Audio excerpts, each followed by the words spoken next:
Okay, now I want to go through a drawing layout of the first 4 pages of the final drawing. So what we're going to do is go to New, and we're going to go to Templates and choose PLTW as our drawing template. Put in your class period. For this exercise, I'm going to use 9th period because why not?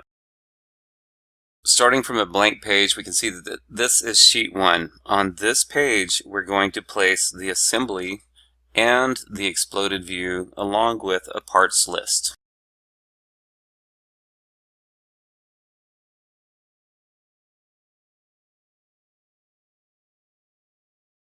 A couple of things I need to talk about here. We're going to be adding labels and adjusting scales.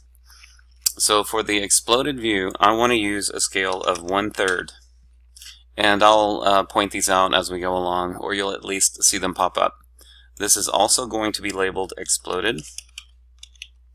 So instead of view 1, we're going to use the word exploded. We want to click on the little light bulb here to turn that on. Another thing is, since these are shaded, I want to be sure I choose the shaded option. For almost everything we place, we want to use the hidden lines removed. So once you place that, be sure to move it off of the edges. Watch out for the borders. And the other thing we're going to do is I want to have these words on this page kind of to the lower left of the drawing. We're going to add a second base.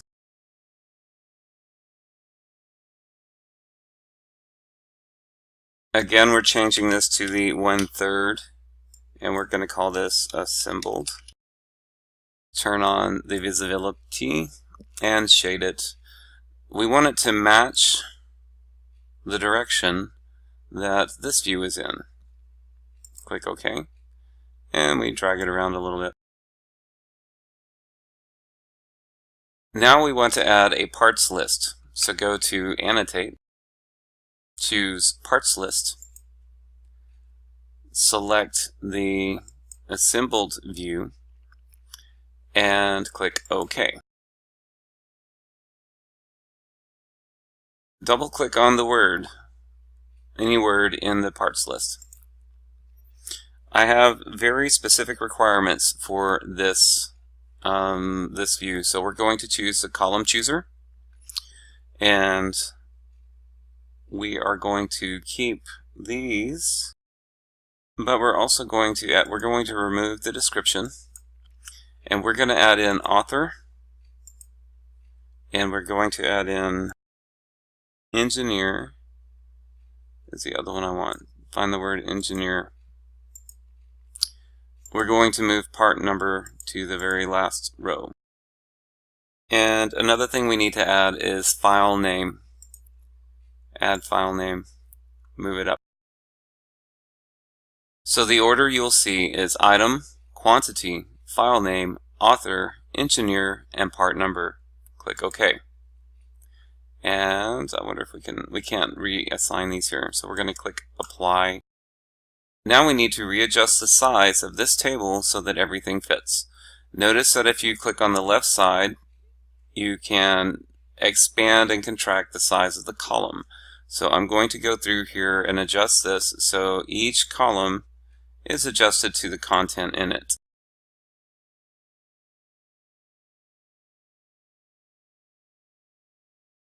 The goal is to have all of the lines to be single.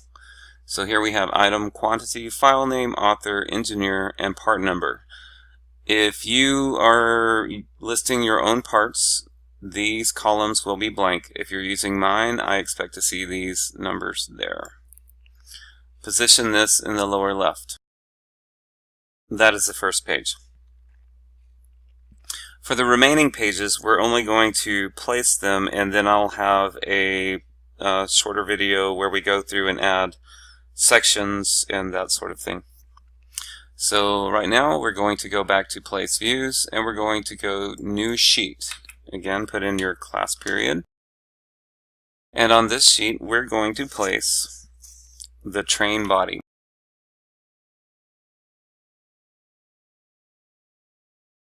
I want to rotate it so that this side is visible. Regardless of how you drew it, we need to see this side as the front view. We're also going to turn on the scale here, and we're going to leave it at the 1/2 scale that it pops up with. Since this is an orthographic, we are going to disengage the shaded view. Click OK. So at this point, you should have the train look like this. But another thing we need to do is we're going to double click on the view, and right here where it says View 2, type in Train Body. Click OK. We're going to add 4 additional views of this, so we're going to pull this down, project, and we're going to go to the left, to the right, to the top, and an isometric. Place all of those, right click, choose Create. On the isometric, double click on that and shade it. The words Train Body, drag to the lower left. We will have to do some adjustments on this when we add measurements. It may be a little compact in here, so we may move this up and pull these views to the left, but this is the initial view for now. Go to New Sheet, and we're going to go to page 3. For sheet 3, we're going to place the view for the stack.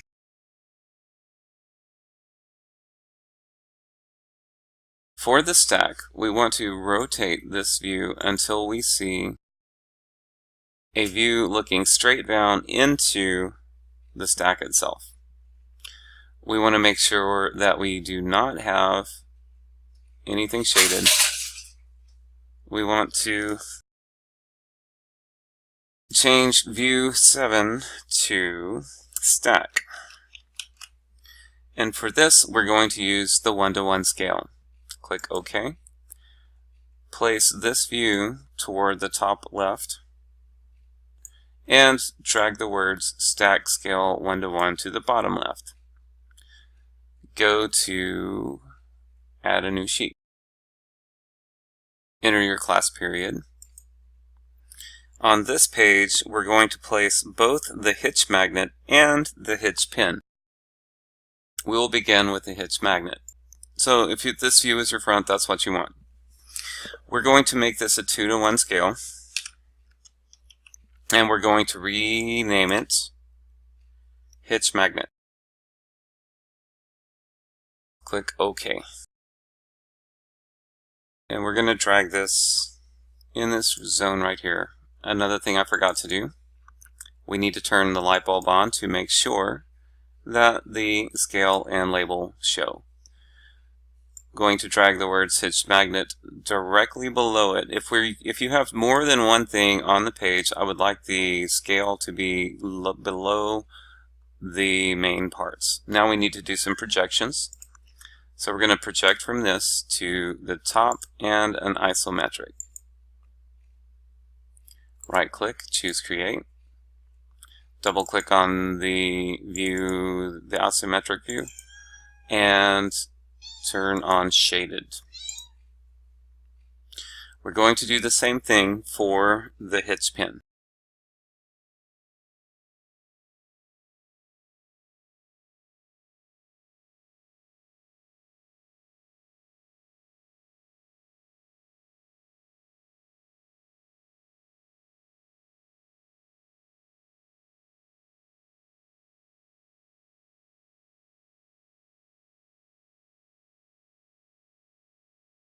That completes this page for now. You may want to adjust this a little bit so that you have more room to add measurements to this drawing. So here we have the orthographic. Notice how we only have 2, and the reason is if you look at this from any direction, it's exactly the same view. So we just need a top and a top and side view. That's all we need. So your page should look like this. Let's add another page.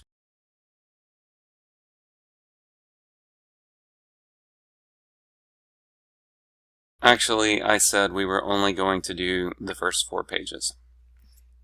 Save your work. Click yes to all and OK.